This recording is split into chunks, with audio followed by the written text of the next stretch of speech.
Depois de 2 dias de votação, vimos a fumaça branca na chaminé da Capela Sistina. Leão XIV é o novo líder da igreja, que conta com mais de 1 bilhão de fiéis em todo o mundo.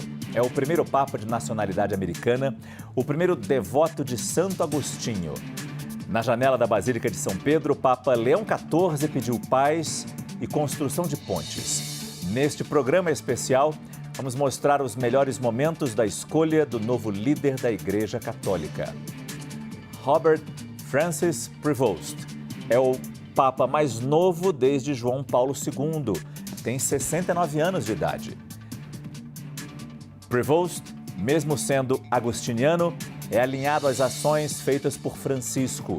Chamado de pastor de 2 pátrias, ele fez carreira atuando junto aos pobres. Agora, como Papa Leão XIV, ele tem o desafio de dar continuidade a um dos principais legados do Papa Francisco, a reconciliação entre povos e religiões. Vamos discutir o que podemos esperar do papado de Leão XIV, quais serão os desafios enfrentados pelo novo Papa, que assume o cargo diante de um mundo dividido. Como o pontífice vai reagir a temas polarizados e delicados entre religiosos, como a bênção a casais homossexuais. Eu sou Márcio Gomes e começa agora o programa especial Leão XIV, o novo Papa. A Igreja Católica e seu mais de 1 bilhão de fiéis pelo mundo receberam o novo Papa com esperança. O cardeal, nascido nos Estados Unidos, mas com uma longa vivência no Peru, inclusive com nacionalidade peruana, Robert Prevost se tornou Leão XIV.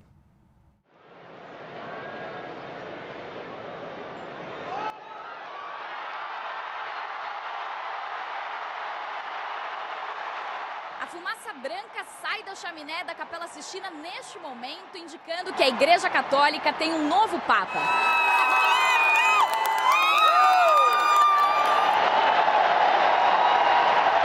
Às 13h07 do horário de Brasília, os céus do Vaticano confirmaram que os católicos têm um novo líder.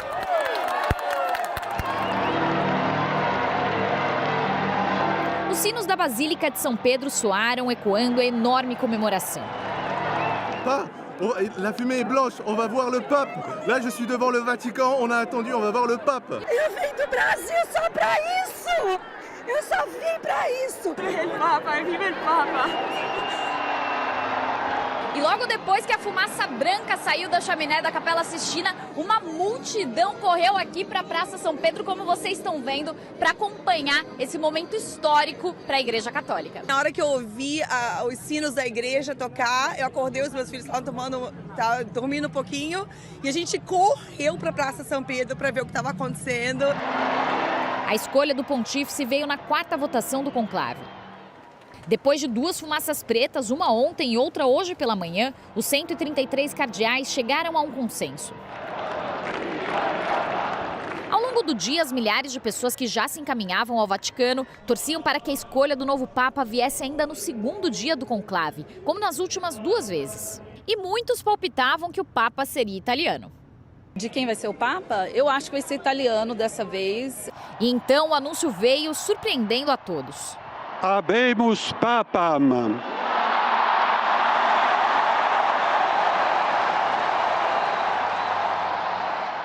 O novo Papa é o americano Robert Francis Prevost, que escolheu o nome Leão XIV.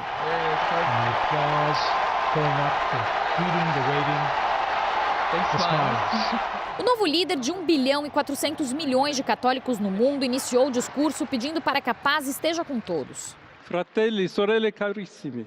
Ele agradeceu aos cardeais por ter sido escolhido. Dobbiamo cercare insieme come essere una chiesa missionaria, una chiesa che costruisce i ponti, il dialogo. Em espanhol, o Papa Leão XIV enviou uma mensagem ao Peru, onde serviu por mais de 10 anos. Palabra, un saludo a mi querida diócesis de Chiclayo en el Perú.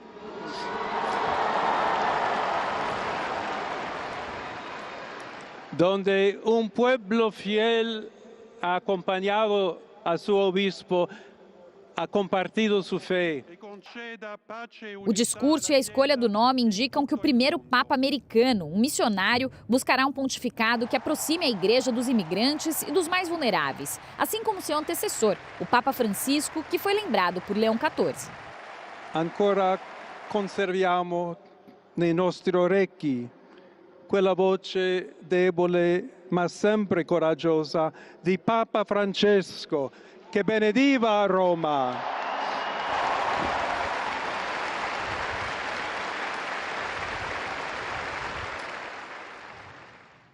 Vamos conhecer com mais detalhes agora quem é Robert Prevost, o novo Papa. Nascido em Chicago, ele é o primeiro Papa dos Estados Unidos. Prevost é conhecido como pastor de duas pátrias por causa da atuação missionária no Peru. Ele também é cidadão peruano. Por causa dessa experiência, ele tem influência em espanhol e um profundo entendimento da igreja na América Latina. Prevost trabalhou por uma década em Trujillo, no Peru, e depois foi nomeado bispo de Chiclayo, uma outra cidade peruana, onde serviu de 2014 a 2023. Prevost ocupava o cargo de prefeito do dicastério para bispos. Essa é uma posição estratégica que permitiu a ele conhecer de maneira bastante profunda a estrutura da igreja e participar ativamente na nomeação de bispos ao redor do mundo. Em fevereiro deste ano, o Papa Francisco promoveu Prevost a cardeal-bispo. Ele foi designado para a diocese de Albano, na província de Roma. Para conversar sobre o novo Papa escolhido pelos 133 cardeais que participaram do conclave, eu recebo aqui no estúdio da CNN Brasil, em São Paulo, o professor de Relações Internacionais da ESPM, Leonardo Trevisan. E de forma virtual nós temos o Frei Maurício Manosso Rocha, que é o prior da província agostiniana do Brasil. Boa noite aos dois. Eu começo conversando com o senhor Frei. Foi com surpresa que o senhor viu a eleição de Robert Prevost a Papa. Boa noite, Frei. Olá, boa noite. Boa noite.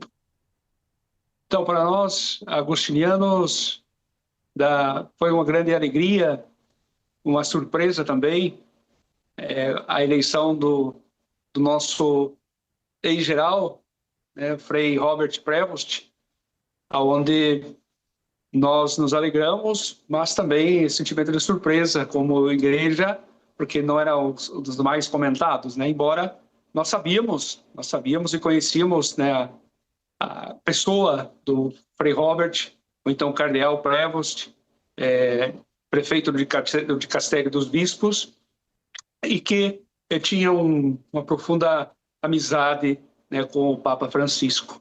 Então, para nós foi um sentimento de alegria, assim como agostinianos, ter o primeiro Papa na história agostiniana.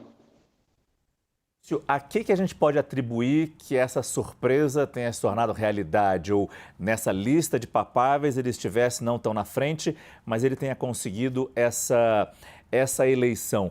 O fato de estar à frente do dicastério de bispos, tão ligado à oficialização de bispos e até mesmo à expulsão de bispos, essa proximidade com Francisco, essa moderação que ele tem. A gente vai detalhar muito isso ao longo do programa, mas só para entender com o senhor o que teria motivado essa eleição. O Monsenhor, o Frei Robert terminou, o seu mandato como prior-geral da Ordem do ano de 2013. Inclusive, no capítulo de 2013 da Ordem, o Papa Francisco esteve presente. E ali foi a passagem, onde o então Frei Robert deixa de ser geral dos agostinianos e assume um outro padre espanhol, Frei Alejandro Moral. E logo em seguida, o Papa Francisco nomeia então, o ex-geral nosso como bispo de Chiclayo, no Peru.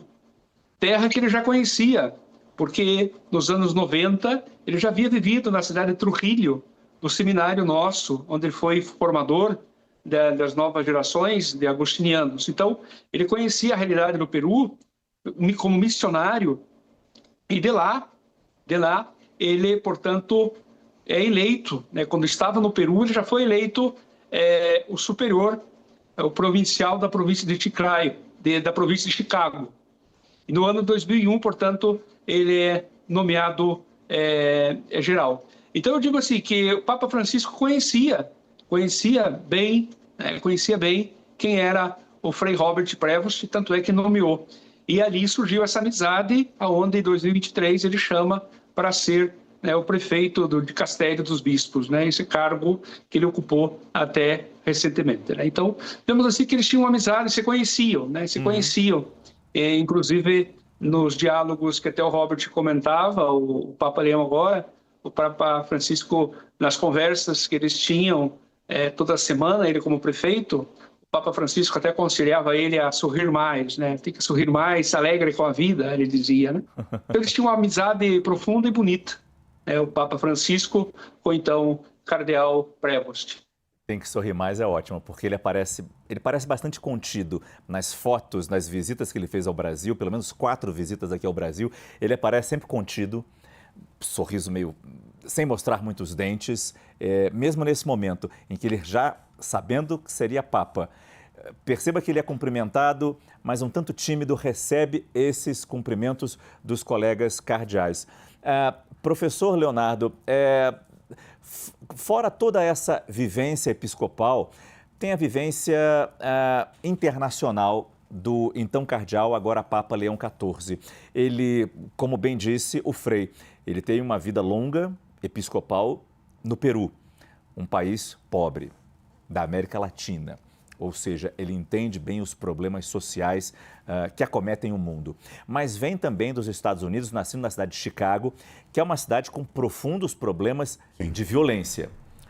O quanto essa experiência internacional acrescenta ou facilita ser um Papa? Boa noite, professor. Boa noite, Frei, boa noite,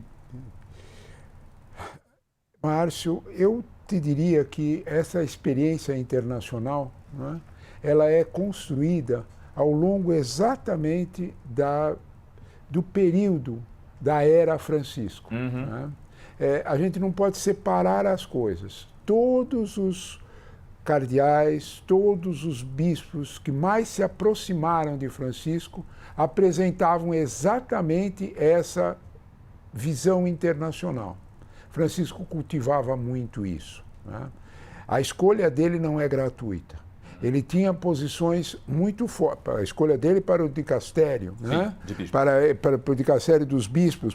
Ele tinha posições muito fortes, muito firmes e absolutamente conscientes de realidades que prejudicavam esse processo.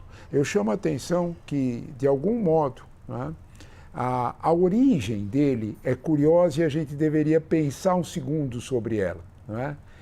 Ele aprendeu francês e italiano, que ele fala fluentemente, em casa. O pai era francês, com origem, com uma família dupla, e a mãe era espanhola. Essa realidade tem que ser levada em conta num contexto de Chicago. Quem conhece Chicago sabe que é uma cidade com forte presença da população negra, não há tantos latinos. Então, ele é construído um outro perfil. Eu chamo a atenção da visão internacionalista dele, quem foi o tom escolhido pelo ex-presidente Barack Obama para comentar a chegada dele. O tom foi o seguinte: ele é um bispo do mundo. Olha que coisa interessante. É incrível. Então, quando se olha para esse quadro, é de alguma forma curioso, que a escolha tenha sido dele. E um segundo ponto que eu acho, apesar dessa origem tão europeia, pai e mãe italiano e francês, o nome dele, Prevost, e a mãe espanhola, apesar dessa origem, a perspectiva não era de eurocentrismo. Esse é o ponto. Eu tenho certeza que, vamos dizer desta forma, a construção das principais pontos favoráveis para a escolha dele é, evidentemente, a condição dele ter muito próximo da realidade aonde os católicos vivem. Os católicos não são, no mundo, uma realidade muito de países ricos. Né? Observe, né? Mesmo o catolicismo americano, que é bastante rico, ele reúne populações mais pobres. O catolicismo americano é o quarto do mundo, hein? A gente precisa... escolheu nos Estados Unidos, cuidado, são 85 milhões de católicos nos Estados Unidos. Primeiro é Brasil, né? Segundo é México, terceiro é Filipinas, quarto é Estados Unidos. Tem uma importância bastante significativa. Há um catolicismo mais conservador lá, sem dúvida nenhuma, mas essa visão internacional, esse passado e essa formação deve ter contado bastante. E isso deve contar também de manter-se, a gente vai falar tanto durante esse programa, aliás, é importante fazer um destaque aqui. Nós estamos fazendo esse programa especial na posse, na ascensão do Papa Leão XIV, e por causa desse programa não apresentaremos hoje o grande debate e o grande debate, naturalmente, volta amanhã. Agora, é importante destacar com o senhor, professor, também o aspecto nessa facilidade de línguas que tem o Papa Leão XIV, essa manutenção dos mesmos passos de Francisco. O que eu vou dizer é que ao longo desse programa a gente vai destacar muito isso. Sim. O que fica de legado ou não, qual seria a continuidade ou não. E aí o Frei deve nos ajudar bastante nisso. Sim. Mas neste momento, esse dom da fala, de falar várias línguas, o dom da comunicação que Leão XIV pode vir a ter, pode ajudá-lo na continuação dessas pegadas que Francisco deixou, de ser um Papa muito comunicativo, de fácil comunicação e de fácil aproximação com as pessoas. De alguma forma, não é? Na material de vocês de apresentação, né? há um sinal de que ele é muito conciso, né? De que ele é muito moderado, de que ele é muito silencioso, né? Muito característico. Né? Diferente do Papa Francisco, mais comunicador. Né? Ele aprenderá, com certeza. Né? Porque há uma pressão muito forte, né? Por parte dos católicos leigos de terem um acesso direto, não é ao Papa, a pessoa do Papa, é acesso direto à mente do Papa. É isso. Né? Então, e esse espaço Francisco abriu. Vai ser difícil voltar atrás, né? O prior pode, o Frei pode nos explicar melhor isso. A importância de entender o que o religioso fala. O que o religioso fala. E, de alguma forma, esse será um processo bastante presente, não é? A gente vai voltar a falar com o Frei daqui a pouco e também com o senhor, professor, mas antes é preciso relembrar a primeira fala de Leão XIV. O novo Papa agradeceu ao antecessor Francisco os votos recebidos no conclave e prestou uma homenagem à Diocese do Peru. Leão XIV falou também sobre a necessidade que a Igreja Católica tem de construir pontes e diálogos. Vamos ver um trecho da primeira fala do Papa no balcão da Basílica de São Pedro. Um filho de Santo Agostinho. Eu sou um filho de Santo Agostinho, agostiniano. Que ha detto: con voi sono cristiano e per voi vescovo. Com vós eu sou cristão e para vós bispo. E nesse sentido, todos podemos caminhar juntos na direção daquela pátria a qual Deus nos preparou. Alla Chiesa de Roma, um saluto especial. A Igreja de Roma, uma saudação especial.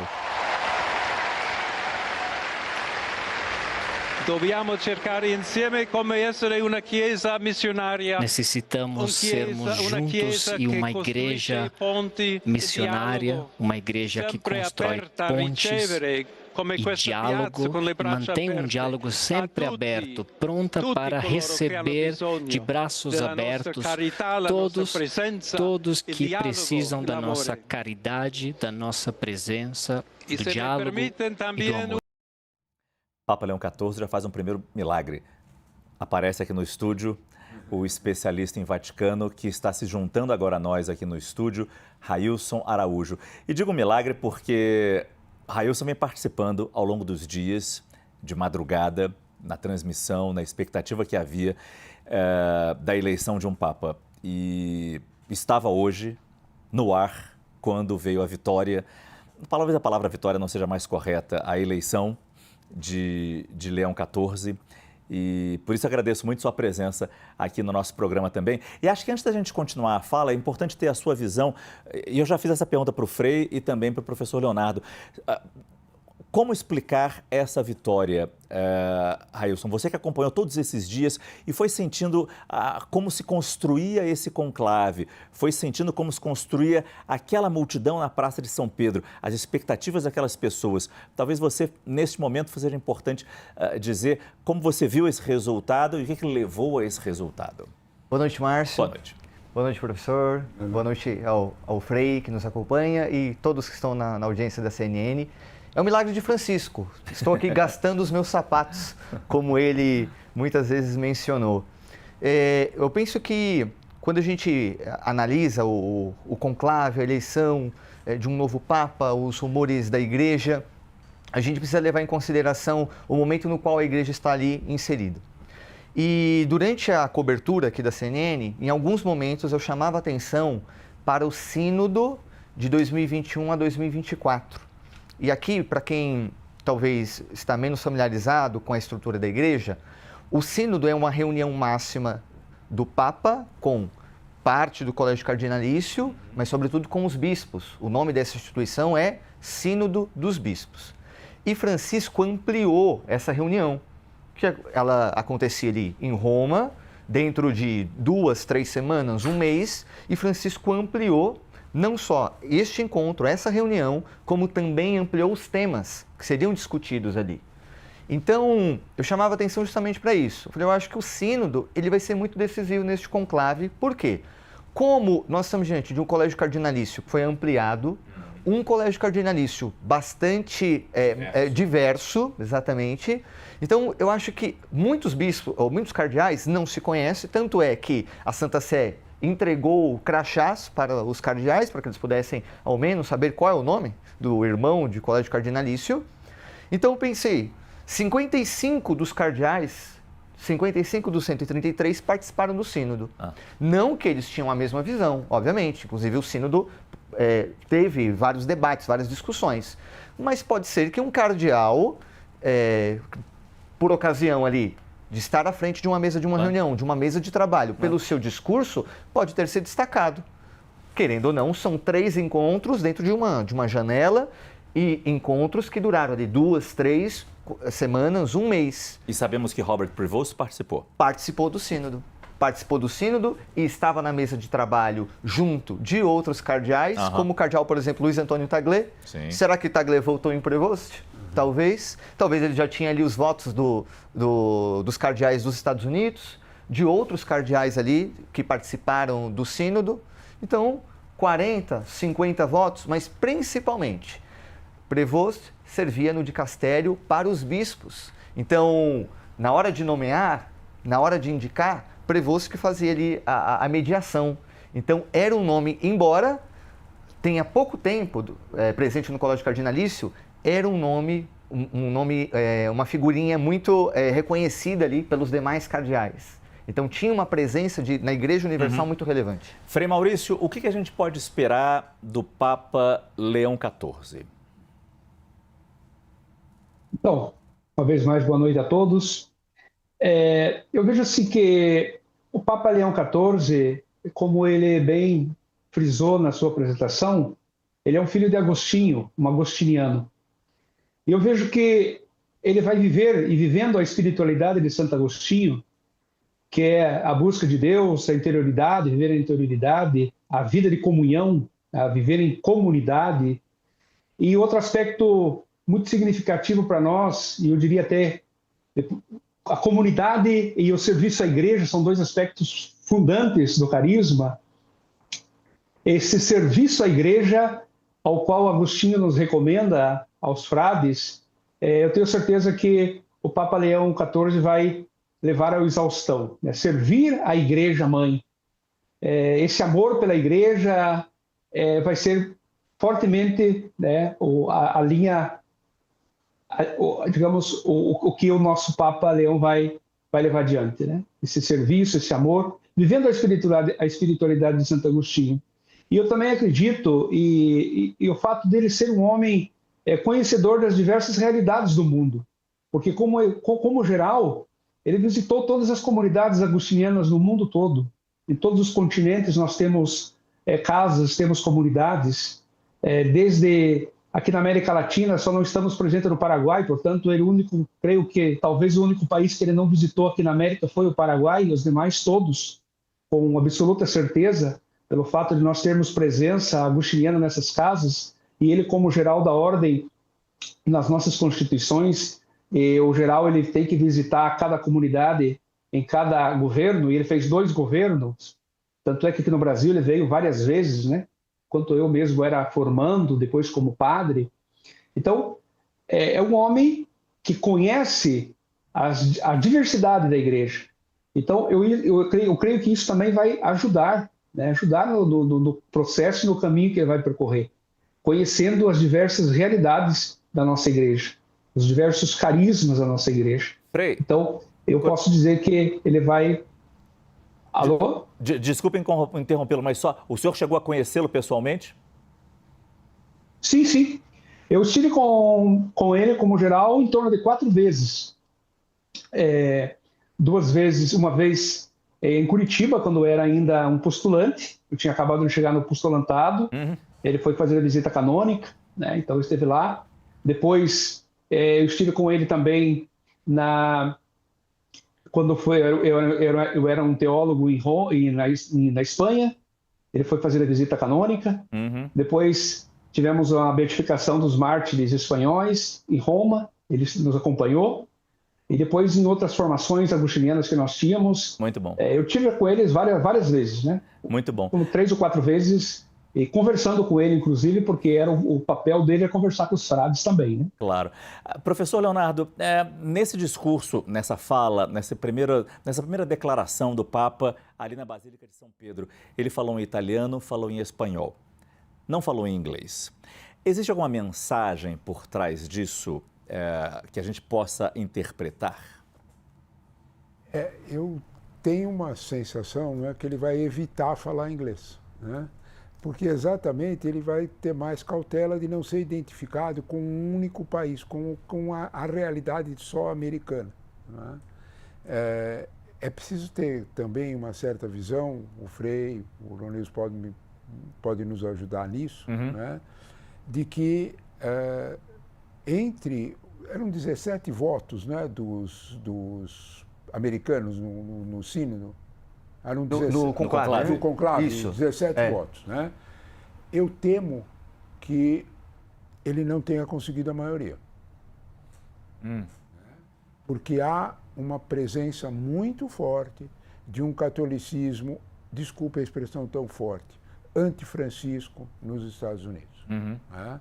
Há uma visão de mundo do que é a realidade do catolicismo nos Estados Unidos, que não é a de Francisco. Né? E essa cautela, eu acho que ele vai ponderar um pouco no uso do inglês. Essa cautela, Railson, a gente já enxerga em algumas pistas que ele deu naquela declaração inicial. Por exemplo, quando ele escolhe o nome Leão, seria um compromisso com a doutrina social da Igreja. Ao mesmo tempo, sabemos que ele é um moderado e ele usa vestes que, por exemplo, Francisco não usou quando foi eleito Papa. É exatamente a veste que está aqui na ilustração no nosso cenário. Até que ponto ele vai ter que se equilibrar como moderado? E me corrija se eu estiver errado, se ele não for um moderado, mas até que ponto ele vai conseguir se equilibrar entre os avanços de Francisco e a pressão conservadora que existe na Igreja Católica, sabedores que somos como ela está dividida? Só para complementar, professor, 17 os cardeais da América do Norte, em geral. Os Estados Unidos é um número menor. Mas pegando essa questão aqui, Márcio, eu acho que às vezes a gente faz uma leitura sobre o que é ser moderado, o que é ser conservador, o que é ser progressista, à luz da política. Ótimo. E dentro da dimensão eclesial funciona um pouco diferente. Ótimo. Por exemplo, o Papa Francisco, ele é interpretado por muitos como um Papa progressista, mas quando ele é eleito, a visão que se tinha era que Francisco seria um moderado. Sim. Né? E depois, ele, com os seus atos de governo, vou traduzir dessa forma, foi sendo interpretado por alguns, parece que esse Papa é um tanto progressista. E eu acho que aqui a gente precisa entender, às vezes, que há uma dinâmica dogmática, doutrinal da igreja, que pode ser lido, para quem está fora, como um elemento, a igreja conservadora aqui. Há questões que a igreja não vai abrir mão, independente de quem seja o pontífice. O próprio Francisco não abençoava casais homossexuais. Ele não abençoava o matrimônio. Isso. Mas as pessoas, sim. Isso, exatamente. Então, aqui, a chave teológica para pensar o sacramento do matrimônio está dado. Claro. Parte do texto bíblico, a doutrina está lá consolidada, independente do pontífice, não vai mudar.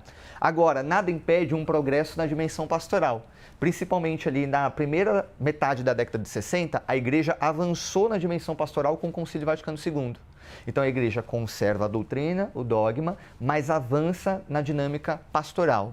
Então, nesse sentido, o que Francisco fez? Avançou, quis acelerar esse processo na dimensão pastoral. Por isso que eu falo, Francisco é um Papa pastoralista.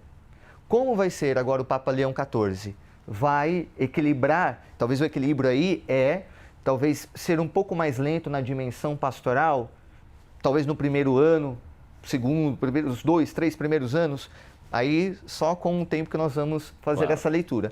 Outro elemento aqui que eu acho que é bom a gente pontuar, ele aparece com as vestes.